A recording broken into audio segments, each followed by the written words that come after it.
Connecticut Public Radio in Hartford, this is Audacious. I'm Kyone Wolfe.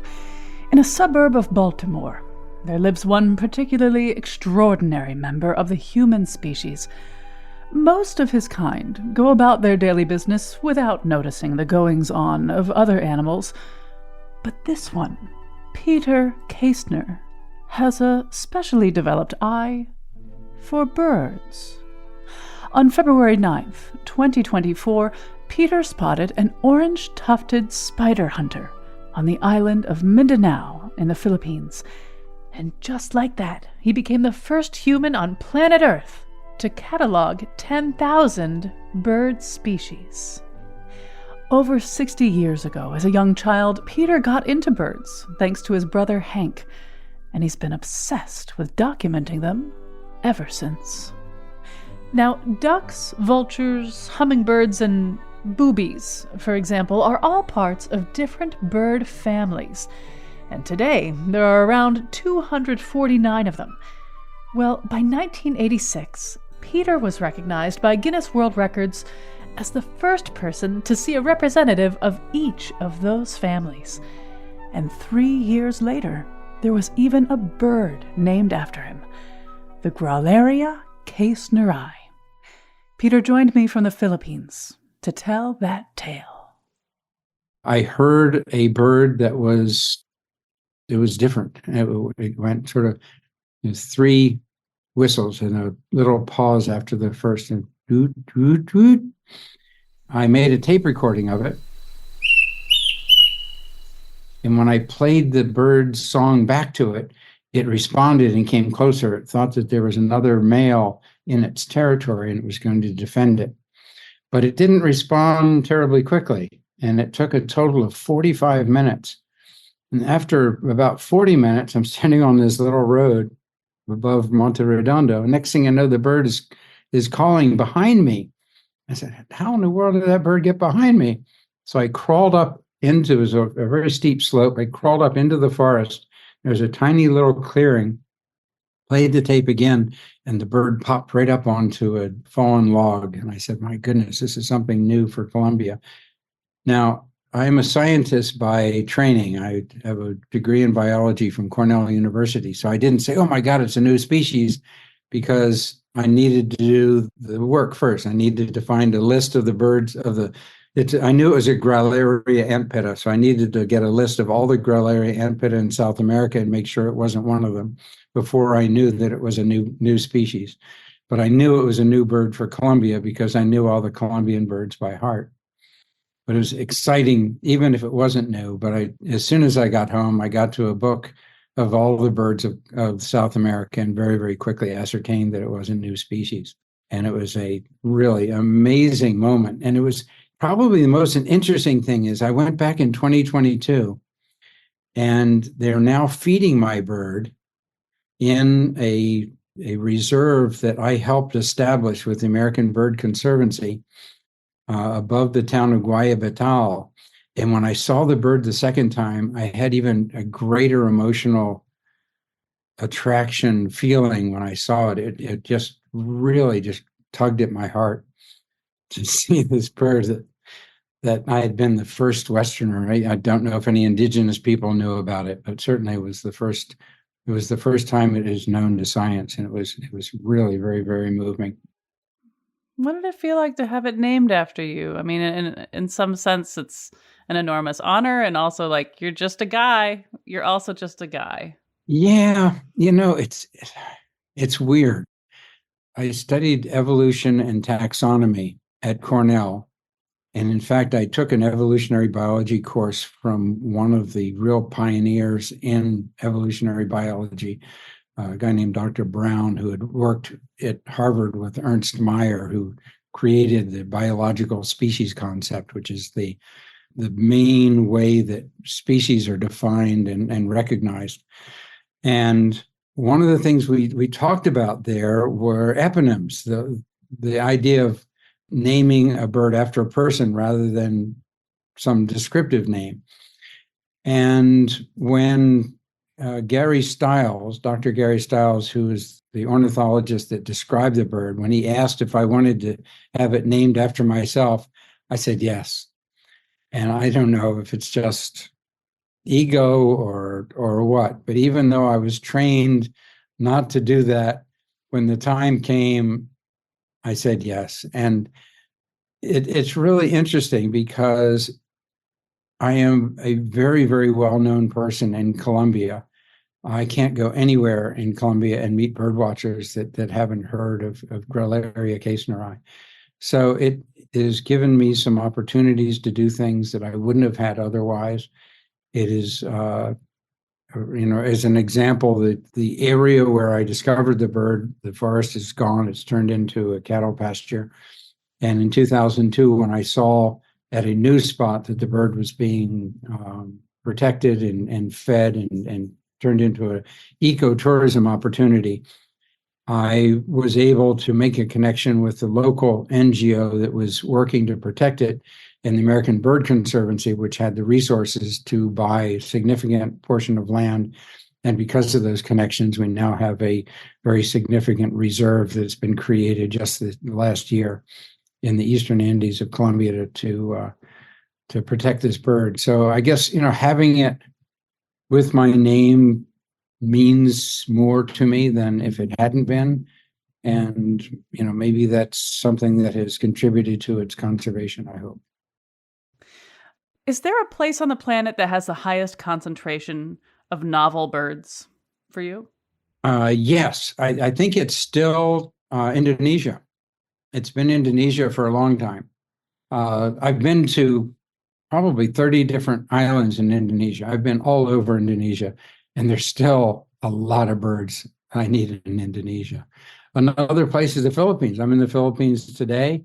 I saw 2 new birds this morning. So my list is now 10,004. Yes. Congratulations. Everyone counts. And the Philippines has a lot of really hard birds. And I've been, let's see, this is, I think, my 6th or 7th trip to the Philippines. And there's still, I don't know, 60 or 70 birds that I need in the Philippines. What makes them so hard to find? The habitat destruction is a huge problem here. Some of them are just plain rare, and we're not quite sure why. You just don't see them around very often. Some of them are on islands that are difficult to get to. I just went to Zamboanga last month, right after I got 10,000. I went over to Zamboanga. Zamboanga, until about a year ago, was off limits. And I know I had a friend that worked at the U.S. Embassy and just left about a year ago. She was not allowed to go to the island of Mindanao at all in the 2 years that she worked in Manila for security reasons. And we birdwatch in Mindanao a lot, but the southwestern corner and the Sulu archipelago, where there are, another 10 birds or so, is completely off limits. It's very, very dangerous over there.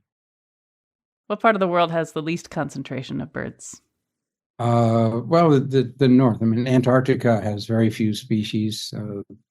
There's nothing there but ice. Right. That's what I figured. When you are close, physically close to seeing a bird that you need to add to your list, and you're just waiting, there's nothing you can do just to wait. What is going through your mind? If it's not calling, or if it's not responding to a call that you're using for your tape recorder, there really is nothing you can do. I mean, you're very much at the mercy of the birds.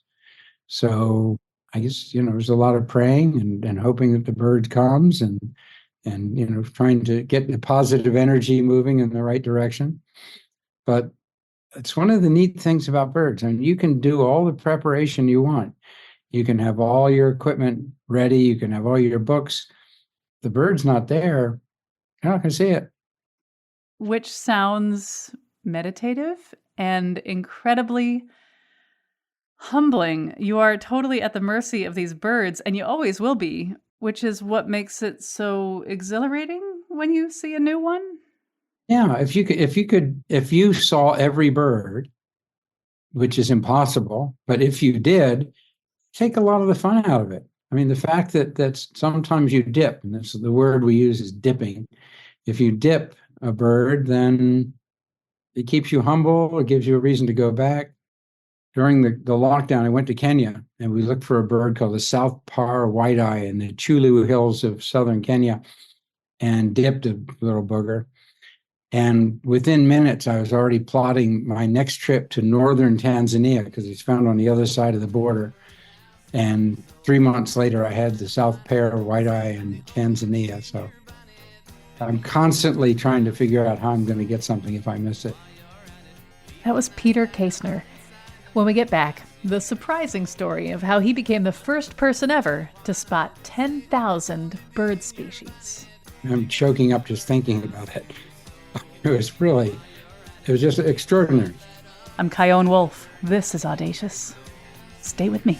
Not to put too fine a point on it. Say I'm the only bee in your bonnet. Make a little birdhouse in your soul. While you're at it, leave the nightlight on inside the birdhouse in your soul. Not to put too fine a point on it. Say I'm the only bee in your bonnet. Make a little birdhouse in your soul.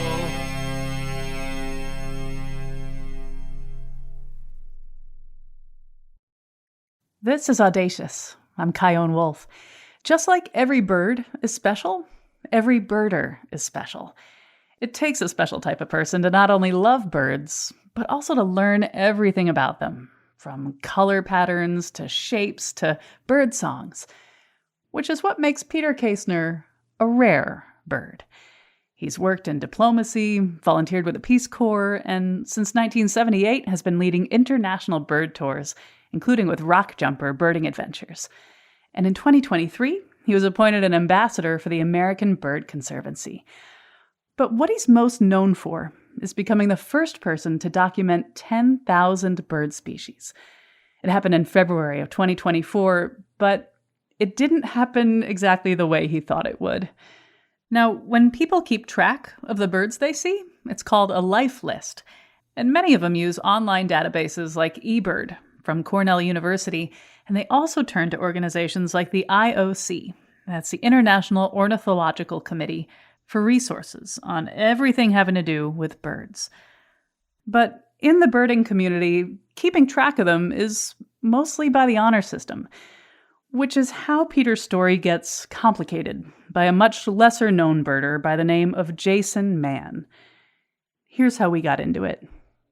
Okay, now there are, and correct me if I'm wrong, and I know you will, there are currently, as far as we know, 11,032 living species of birds on planet Earth, yeah?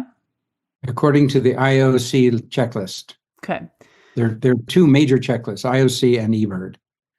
I want to ask about the 10,000. Now, the danger of asking about the 10,000 is that your experience getting there obviously took your whole life. And your journey towards 10,000 got sort of, I don't know, what would you say, interrupted or sidetracked or derailed by someone named Jason Mann, who came very late to the game as soon as you made your 10,000 approach public. He claimed to have reached the 10,000 mere moments before you did. And when everything went viral, Jason Mann made a public statement and conceded the record and said he would, quote, like to support Peter as the first person to 10,000 birds. You were a class act about it the entire time.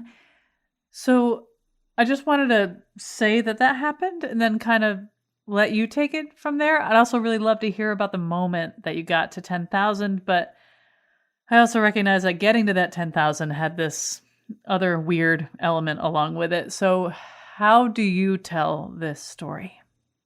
Before last September, there was a website called surfbirds.com where all the major listers put their numbers, and you just put a number out there. And sometime in September, October, the website went south and all the data disappeared. And I had read somewhere that the Guinness Book of Records used surfbirds as their authority for determining who has seen the most birds in the world. So as it disappeared, I would go on and put my number out there to make sure that it was there, since it was number one, because I didn't want somebody coming along who was, 8,000 birds and put it on surfbirds, and then he would be the number one. several times I put my total back onto Surfbirds as it would crash and everything would disappear. And at one point, I'd made a screenshot because I wanted to send it around to my 3,000 mostly birding Facebook friends and see if anybody had any idea what was going on. And one of my screenshots is from the 27th of October. And in that screenshot, Jason Mann has 9,604, I think was his number. And that was something he had just put up because the website had been down and you had to put your number back. So that was his claim at that time. So in January, when I learned that he had put his numbers in another website called iGoterra and that he had over 9,900 birds, I was a bit surprised because I knew that he had just in October claimed 9,600, and it's a pretty big jump, 300 birds in a couple of months. So I tried to track him down and eventually got an email for him, sent him the email. I asked him if he was going for 10,000, which is pretty obvious. And he said that he needed to talk to his family about what to do next. And this is in early January. So anyway, next thing I know, he's like 17 birds behind me, and I'm starting to get nervous. At about the same time in January, an article was published in Birding Magazine, which is the journal of record for the American Birding Association. It's 15,000 or so people. And in that, an article that I had actually written back in June, but it was published in January. In that, I laid out my plan for getting to 10,000 sometime in the summer. So I was hoping that Jason Mann would see that and think that he had until the summer to beat me. And I did something sneaky. I went off to Taiwan without telling anybody. Only like 3 or 4 people knew. And I got 15 birds. So that got me within 20 birds of 10,000. Now, the reason that I am here now is I'm doing a rock jumper tour, and I knew that I could get those 20 birds on my tour, so I could get to 10,000 in March instead of in the summer. And I was hoping that that would be enough of a change to beat Mr. Mann. Well, the last day I was in Taiwan, I got word that Jason Mann was in Colombia seeing about 10 birds a day, and that he would get to the record in about 4 or 5 days. So my initial thought was, he's going to beat me. There's no way I can beat him. And I'm going to Philippines anyway in March. It would be a waste of money to go to the Philippines in February when I'm already going to be there in March. And it just didn't make any sense to me. Well, I got home and my wife said, "You got to be kidding. You've been trying for this for all your life. You've got to get on the next plane and go to the Philippines and try to beat this guy." And I'm thinking, there's no way I can beat him because he's going faster than I am. He's in a place with tons and tons of birds. Unless he has a car accident or gets horribly sick and he's in the hospital for a couple of days, there's no way he's going to beat me. So I have an older brother, this older brother that started me birding when I was 2, Hank Kaestner. And Hank calls himself Coach K. So Coach K and Kimberly say, "Get on the next plane." In fact, Hank even said, "Look, I'll pay for your ticket." So I arrived home from Taiwan late Friday night, 6 o'clock on Sunday morning. I'm in an airplane flying back to Manila. And as it turned out, Jason probably beat me by several days. I saw my 10,000th bird, the spider hunter, on the 9th of February. But the thing is that Jason did a big fancy produced newsletter announcement. It was quite long and had some little stickers and things. Obviously, he put a lot of effort into it. And that was published within 12 hours of the moment that I saw my bird. And what I did is I saw the bird. I took a picture of it. Fortunately, it jumped right out in the sun. It was beautiful. I got a nice picture of it.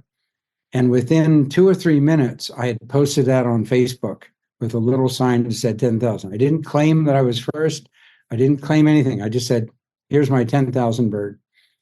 And because of the contrast between Jason Mann's claim and my announcement, I think that that's why it went viral. And that's why there was so much interest and there was so much incredible support for me, which I'm choking up just thinking about it. It was just extraordinary. Hundreds and hundreds of people coming to my defense, and it really has been an unbelievable experience for me. Excuse me. It's okay. It's interesting because on the one hand, you had this moment of seeing the orange tufted spider hunter, your 10,000th bird. It had a deeper story going on than it would have without this drama, right? Yes, because what I needed to do was to get it out onto Facebook immediately. I didn't know where Jason Mann stood, whether he had actually seen his bird. I didn't know if he was in the hospital in Colombia or had a car accident or whatever it was. I just needed to get there. My wife said, "Go and get it as fast as you can," and I followed her excellent advice. Because if I had just been laid back and said, "Look, he's going to get it. I'm going to be there in March. I'll just do it." What I'm curious about, though, is if it hadn't been for Jason Mann, when you saw your 10,000th bird, you would have had a really wonderful experience. It would have been joyful, no questions or drama. It would have been, here I am having this experience I've been aiming for my whole life, right? Absolutely. And I had planned to do it with a specific bird, the tufted puffin at Haystack Rocks in Oregon. And I had told a bunch of people, and lots of people were planning to come, and it was going to be a big celebration. I'm having a big banner made. It starts off with my brother's spark bird on one side and the tufted puffin on the other, and pictures of my wife and my brother Hank, and birds representing Cornell University, the sapsucker, the whistling swan, which represents the Maryland Ornithological Society, and the hummingbird from the American Bird Conservancy. And I mean, all these crazy things that was going to be so meaningful in so many ways. And I was going to be able to celebrate it with people that I cared very much about. And yet here I am in the woods of Mindanao with a couple of Filipino strangers, really nice guys. But I mean, it was a very, very different kind. And my banner, instead of a really nice color banner, just the word 10,000 that I printed up on a piece of paper on Saturday before I got my flight back to the Philippines. Yeah, so at the same time, like you had what maybe it sounds like you're saying you had sort of an anticlimactic, this was not how I pictured it, event when you got to 10,000, but at the same time, as you said, this drama with Jason Mann and what happened in that whole story also had hundreds of people coming to your defense and speaking out about you and your character and how they see this story and standing up for you. That gets you emotional. So on the one hand, yeah, you were kind of robbed of the experience that you hoped for, but at the same time, you got an entirely different one that was also quite meaningful. Yeah, no, it was absolutely beautiful. And you know, it's interesting you use that word. One of the I have been very careful not to criticize Jason Mann in my public posts. I let my supporters support me. One of the supporters used that there's a phrase, stolen valor, when people claim that they have a military decoration or a medal that they didn't earn. Somebody mentioned that to me, and it sort of resonates a little bit. That it's kind of what it looks like. I know that not all birders are the same, but it's the honor of the whole thing. And so what I'm hearing you say is, not one of us would do this. Like, one of us, really? That's not the vibe of being a birder, right? There's a saying in the American Birding Association that there are a million ways to bird. And the reason is that everybody does it their own way. So it doesn't mean that you have to count the birds. Some people don't count birds. Some people only look at birds in their backyard. Some people don't give a rat's patooey what the bird is called. They just enjoy the birds.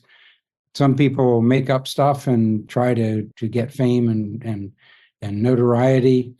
And that happens. I knew a guy when I was growing up who he'd go out, and every time he'd see him, he'd report a rare bird and just flew around the corner, just went over the dike. It just, he was the only one that saw it.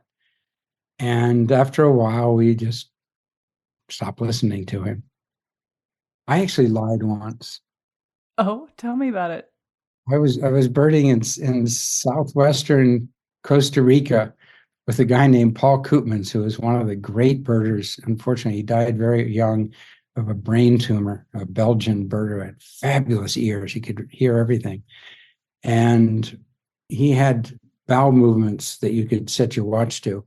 So one morning we were birding at 9 o'clock, so he goes off to the bushes. And while he was in the bushes, I saw the bird, the target bird that we were looking for down there, the black-eared ant tanager, or black-cheeked ant tanager. And anyway, I didn't yell to him that I'd seen it.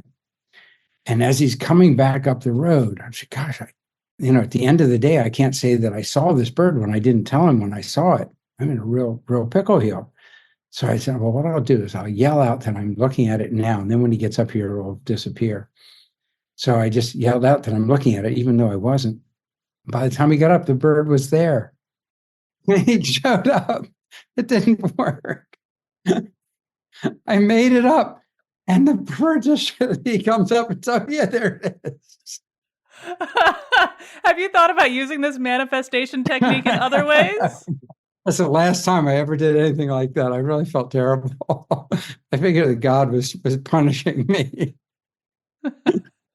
Just a little wink, a little nudge. Not so much a punishment. Don't try that again, Buster.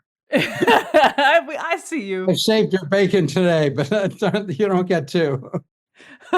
How did you celebrate when you got to 10,000? I had a Magnum bar with my newfound friends. Posted a picture on Facebook and went back to my 1-star hotel and sat there and talked to my wife and just sort of watched, started watching the almost immediate reaction occur. That was Peter Kaestner. After the break, a lightning round of questions, including what species of bird would Peter want to be if he were reincarnated? And what bird does he think would be most suited for an appearance at the Met Gala? It has some crazy curly feathers that come out the back, and it's got just all kinds of multicolors. But the head is the most amazing thing. It's like fantastic. I'm Chion Wolf. This is Audacious. Stay tuned. Blackbird singing in the dead of night. Take these broken wings and learn to fly. All your life you were only waiting for this moment to arise. You were only waiting for this moment to arise. You were only waiting for this moment to arise.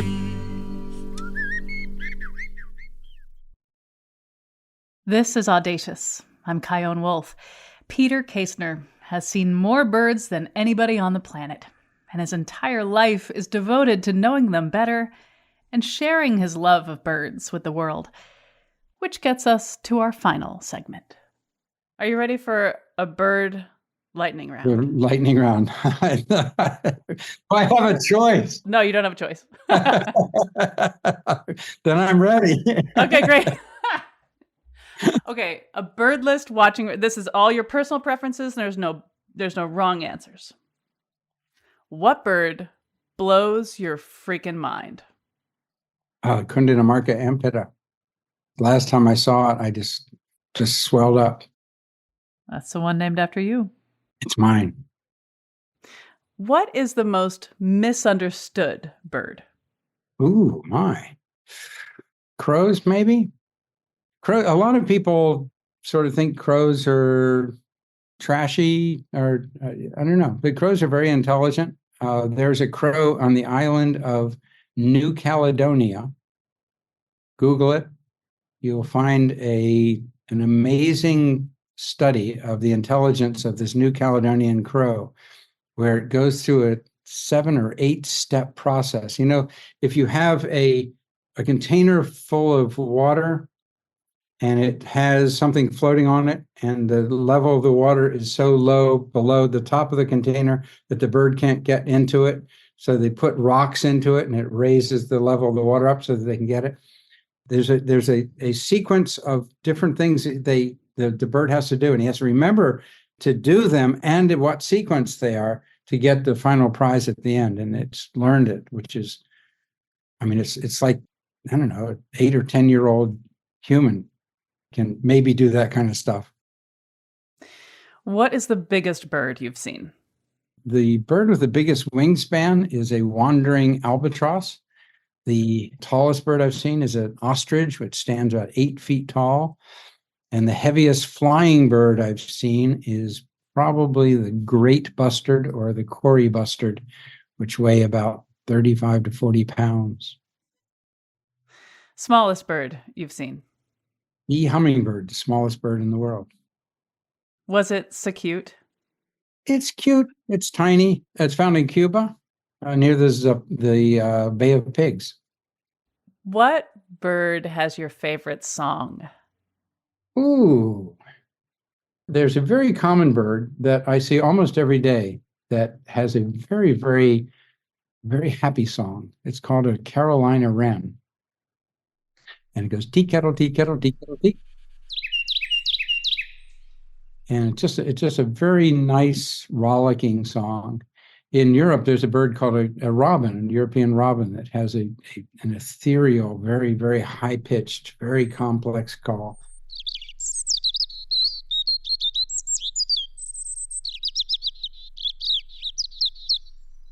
And that's a beautiful thing. Every time I hear it, I stop and listen to it. And then finally, the winter wren is another bird, a tiny, tiny little bird. Has an enormous voice with a very, very complex and melodic song.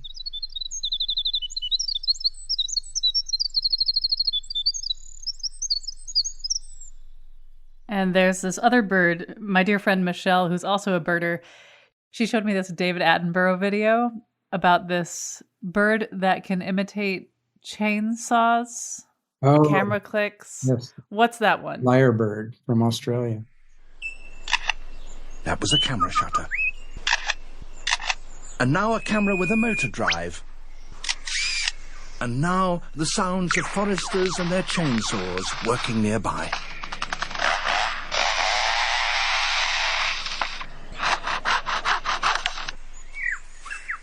One question. What the hell? That's a very good question. Do you have an answer for me? Or No. There are lots of birds that imitate other birds, but why would you imitate just anything you hear? It's just crazy. And so well. Yes. So well. I mean, that must freak out people who hear it. Ambulances and things, you're sitting there and you think there's a policeman coming behind you. Crazy. What is a holy grail bird that you've not yet seen? And if you would see it, it would drop you to your knees. The ivory-billed woodpecker. And that is truly the holy grail and probably in the whole world, because it certainly is in the United States. There was a decision that the Fish and Wildlife Service had to make last summer on whether or not they were going to declare it extinct. And at that time, some people gave data to the Fish and Wildlife Service that they claimed showed that it was there, and they had some very, very grainy drone images and things. With the number of high quality bird photographers in the world and the number of people looking for this bird, the fact that every image that comes up is awful, I don't know, it just doesn't make sense. My friend Ashley would like to know, what bird do you think would be best suited to go to the Met Gala? Probably Wilson's bird of paradise. Has a cobalt blue bare head, and it has some crazy curly feathers that come out the back, and it's got just all kinds of multicolors, but the head is the most amazing thing. It's like fantastic. And the golden pheasant, another, it looks like you took a palette of all the brightest colors you had and just sort of threw them together on this beautiful bird with a long tail. Once I was birding in China back in the 1980s, and I heard one calling up on a slope, and I climbed up the other side of this very steep and very pointy little ridge, And I got to the top of the ridge and the bird was calling on the other side and it was foggy. And the bird was stuck because it couldn't take off and fly down the valley because of the fog. It couldn't see where it was going. So it was just walking nervously back and forth along the branch of the pine tree, no more than 50 feet in front of me. It was just a spectacular encounter with a really, really beautiful bird. Oftentimes, for those who believe in life after death or signs from beyond, people come back in the form of a bird. And they're considered often a wink from the universe or God or whatever. Do you ever get that feeling about birds, that they are not entirely always of this world and maybe something from a little bit beyond? Yes, but not for the reason that you just pointed out. Having lived in India for over 5 years, I do understand sort of the Hindu idea of reincarnation, but I don't see birds that way. But birds do things that sort of rival the pyramids. I mean, if you look at how the pyramids are built, it doesn't make any sense how the pyramids are built. There's a bird that nests in Alaska called a bar-tailed godwit. After it breeds, and the young birds are coming out of the nest, hatch out of the egg, and after several months of feeding, they get themselves nice and fat. And the sun starts heading south, and they say, time to fly home. So they fly from Alaska to New Zealand without stop, without checking a map, without a GPS, flying over the Pacific Ocean. They lose most of their body weight doing it. They're flying at like 40 miles an hour for over 2 weeks, like 16, 17 days. And they arrive at the exact same place every year. How does that happen? A hummingbird beats its wings 60 times a second, and they fly from Florida to South America. How do they do that? There are so many things that are wondrous about birds that it's almost a spiritual moment just contemplating what they do. If reincarnation was real and you were definitely going to come back as a bird, what bird would that be? It would be an albatross. Why an albatross? Albatrosses are gigantic. Albatrosses nest on little islands in the southern oceans, and they take off and they fly around the world. And after 4 or 5 years, after flying around the world so many times, they come back to this little speck in the ocean where they were hatched, and they make babies. There's an albatross on Midway Atoll. There's a couple of albatrosses in the North Pacific, which are a little bit out of the ordinary. There's one called a Laysan albatross. And this particular one is called Wisdom. And it was banded 70 years ago by a guy named Chan Robbins. And he's still alive and came back again this year.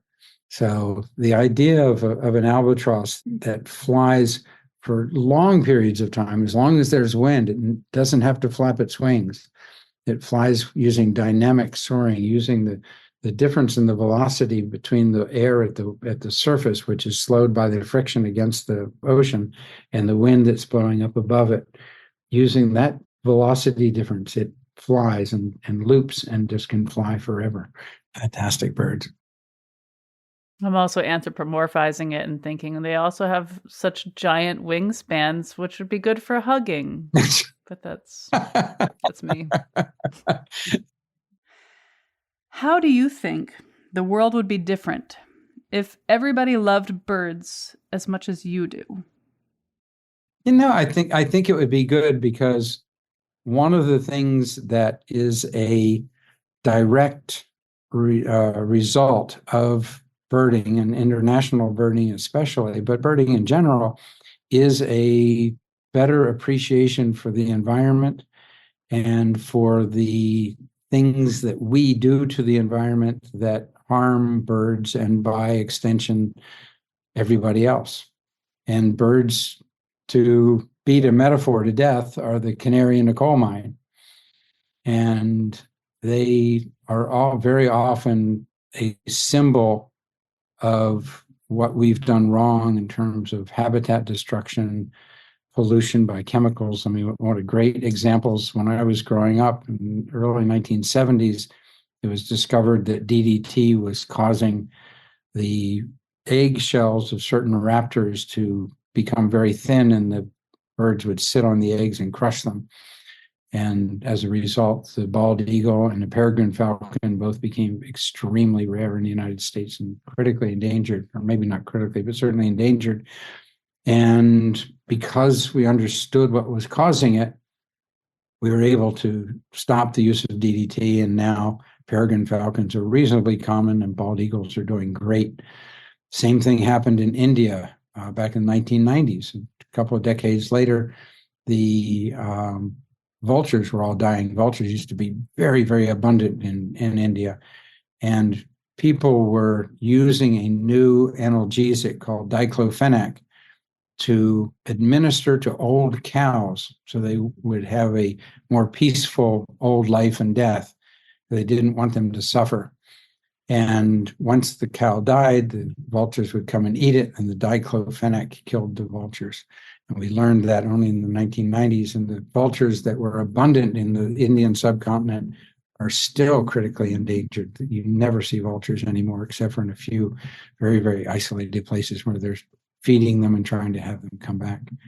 So yeah, these birds are a very critical part of the equation of the human species, understanding what's going on in our environment, largely because they are so visible and they are attractive. We like to look at them, and when they're not around, we notice it. It might not be the same for shrews or voles or some small mammal that you would never bump into. So take care of the birds, take care of the world. Exactly.